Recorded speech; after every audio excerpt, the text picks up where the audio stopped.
My name is Bright Achu Agbechise. I lead the Barcamp Accra team, and I'm the community leader for Clean Air Ghana campaign Accra. Today we will be having a wonderful session. It is a Connect Meetup focused on conversations around Clean Air Ghana, especially conversations on how to make Accra specifically clean in terms of better air that we breathe. The last time I checked, air pollution is one of the top drivers. So that's how massive it is. And what that means is that a lot of the health effects of air pollution, and we are not just talking about, normally when they ask our health effects of air pollution, everybody talks about respiratory problems, its effect on people who are asthmatics, etc., etc. But air pollution affects the cardio system, it also contributes to hypertension. Yes.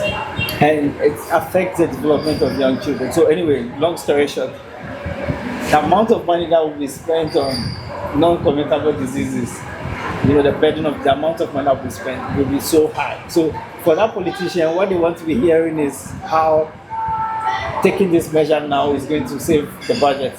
And it's going to boost productivity because people will be healthier in the country, etc. And I think we should always keep that in mind because, we know what we are talking about, being healthy environments and stuff. People will not always understand it in those terms. You have to give it to them in the way that they understand. But before we even delve into the charcoal the person sells, we want to understand the kind of charcoal the person sells and how it has effect or no effect on air pollution. In the bamboo waste.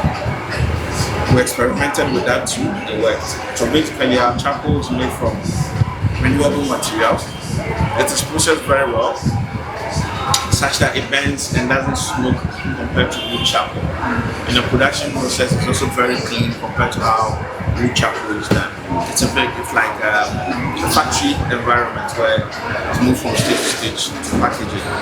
And unlike the wood charcoal where it's sold in plastic bags, we sell our charcoal in paper bags.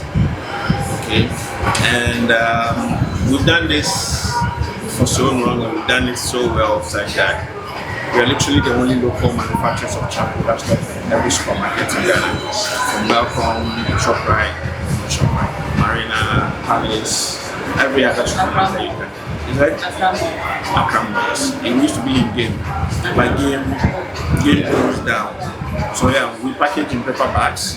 Those are packaging, and we call our product Zappo. So you can Google Zappo and know more about it. I know you mentioned I was seeing Zappo. I think the main reason why people are settling for these polythene is cost effectiveness. They are way cheaper if you compare to other sustainable ways of packaging products, right? So I think before we even tell people not to use polythene, the alternative that we want to provide to them, is it cost effective? Will it help their business to grow? You see, so we should start looking at these other alternatives and try and reduce the cost so that they will, readily accept that. Okay, you said we shouldn't use polythene, so okay, then I guess this also equally cheaper as polythene, so make I use that one. So you see, let's look at the cost, how to reduce the cost of these new sustainable ways of packaging, so that they'll just jump onto it readily. Okay. Alternative. So the last time I was at birthday, I realized that they had this small, it's not paper. What's the name? So it is like this small bowls. They are very small, so they put the banku in it and cover it. So when you are going to eat, they bring it to you like that. So you will open up and then put the banku in the bowl. Is it that white? It has different colors. The plain one. Is it still white? It's not a plastic bowl. It's a paper bowl round. No, it's not a paper bowl. It's plastic. It's plastic. But the other thing about that is that it is reusable. So you could have that if you have that in the home, in the house, and then you fix the banku in it, cover it, and put it down. When you are done, you can just wash it and use it again. Yeah. At least, quite better than the one that you have to discard. The commission law on charcoal, what you are applying to me is nowhere in there, because when these laws were passed, nobody was making charcoal from materials I am making it from. So if we don't engage, and then you want to say it is the laws, you have to follow it, then you are being unfair to me. Because I saw what those guys are doing and chose a difficult path, going around collecting coconuts, experimenting it to where I have a product.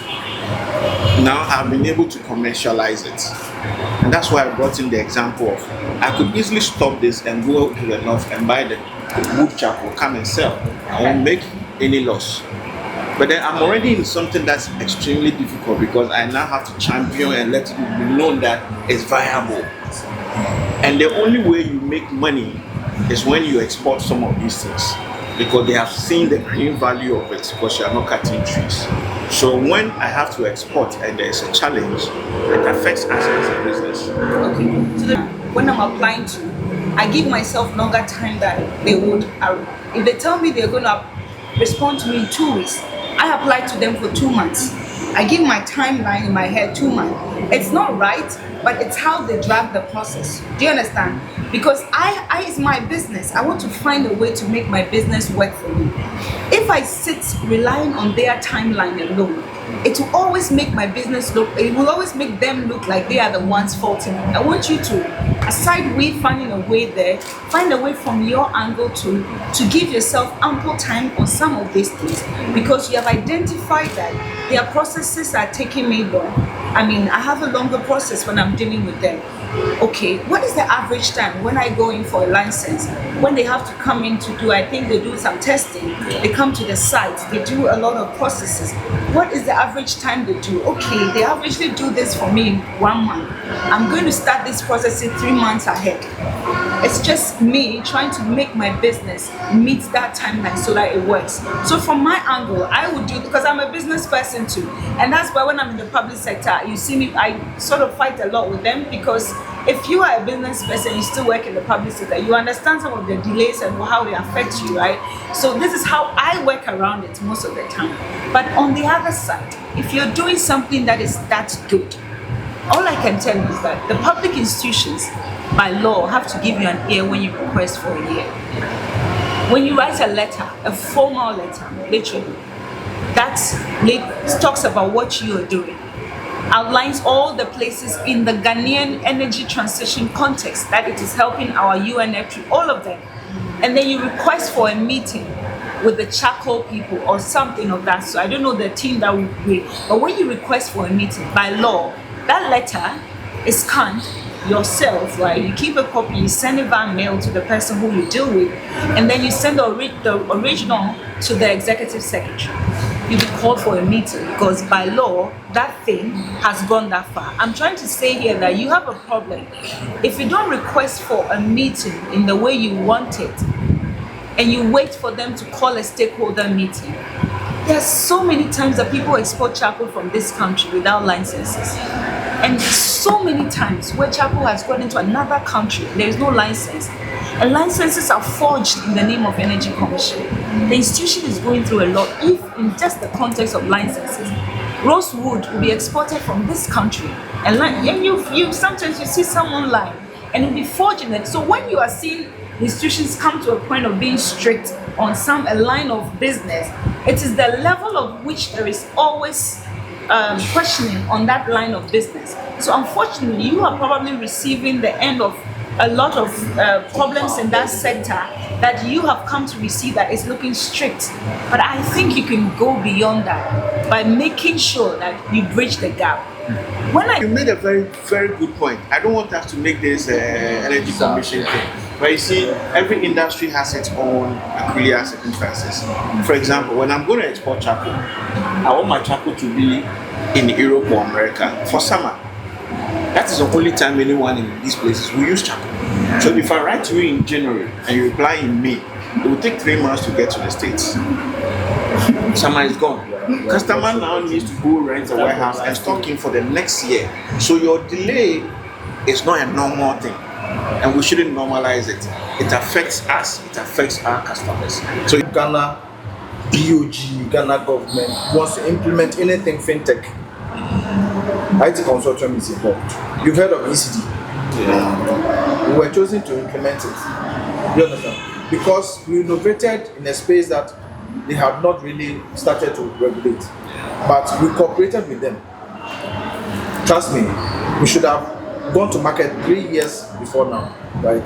But we bid that time, went through all the back and forth, right? But finally, when they approved, they use us as the case study, right? Now, every other opportunity that comes, and they now know that we have the capacity to do certain things, they now call on us first. As stakeholders. As stakeholders. Stakeholders. We even go and sometimes they even discuss the whole thing from the beginning with us. How do you think we can implement this? Do you think this is workable? That's what I was saying about This should be like a year before even the thing comes out.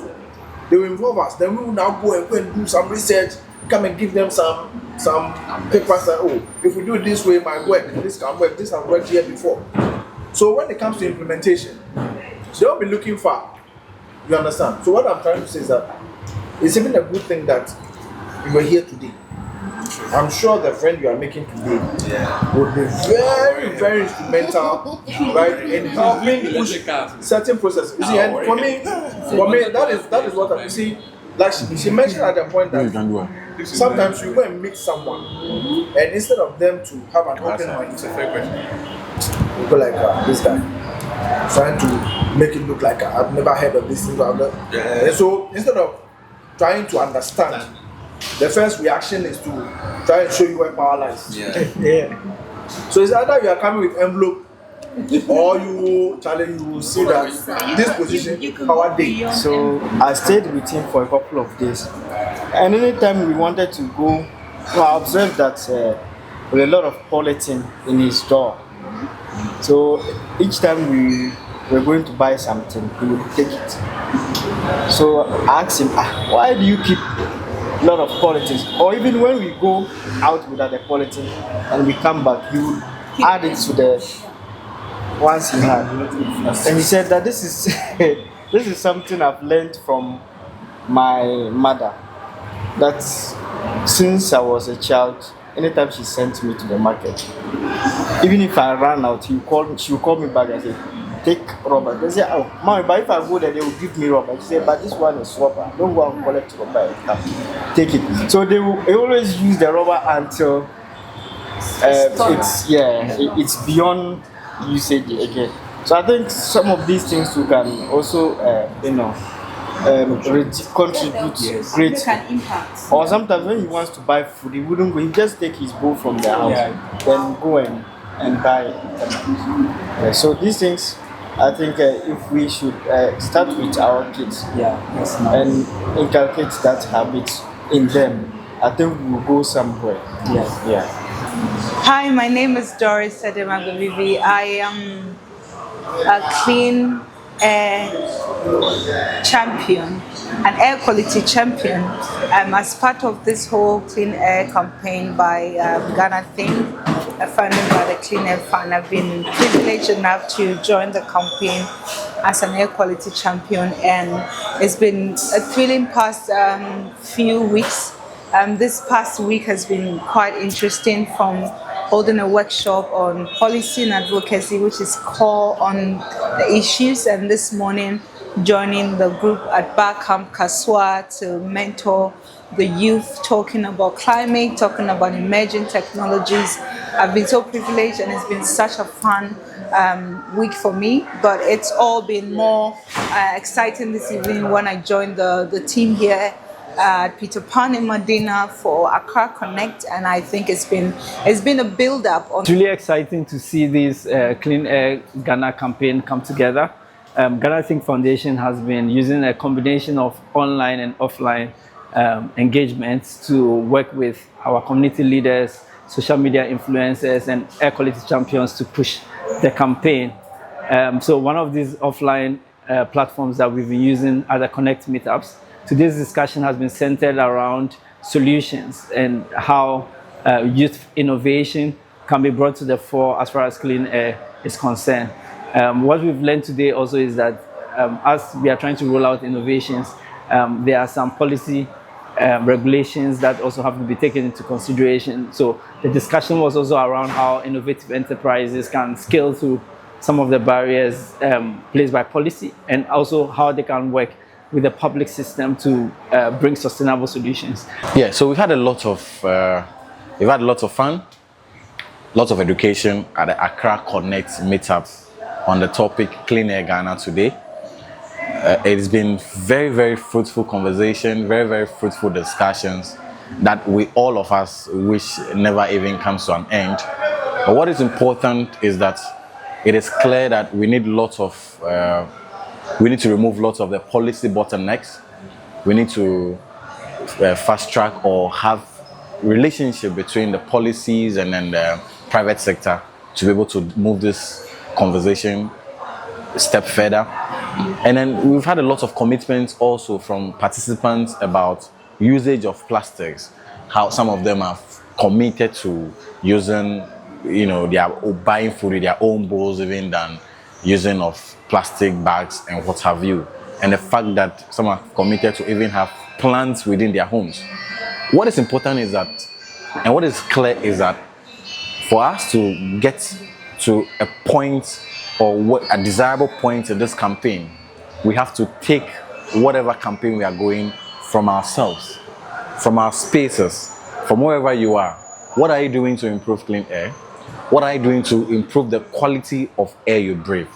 What are you doing to prevent air pollution in your area, in your home, in your house, in your room?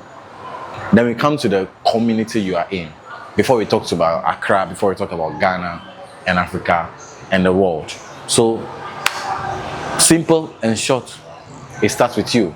So the question is, what are you doing?